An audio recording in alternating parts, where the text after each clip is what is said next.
siin üks tekst, mis võiks olla sissejuhatuseks, aga praegu on kaante vahele ta pandud keskel. See on nii, et ma õieti ei usu, et on neist värsest kasu, sest 100 aastat juba on põlanud mõistuse koor, vendluse, vabaduse, võrdsuse, ühtsust ja erisust, võetud aina ahvi kombel neid kui banaani või prille. Ja ma ise käisin 7 aastat kõrvu lehvitades kurdina ringi pärast seda, kui perestroika päevil kange kaelaga soomlane seletas 100 teisele ja mulle, et tehke teie, virolaised, targemini Euroopa inertsist oma suurhetkel.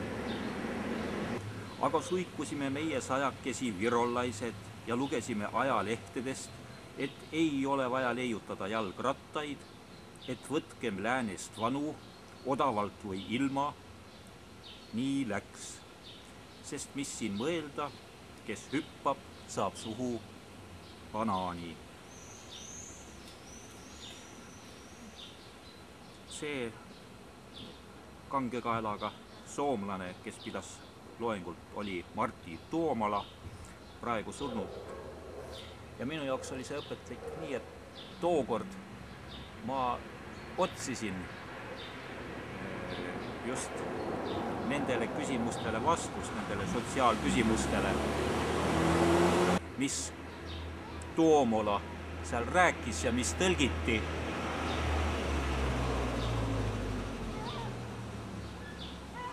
Aga ma ei saanud midagi aru. 7 aastat hiljem alles tabasin ära, et millest oli jutt.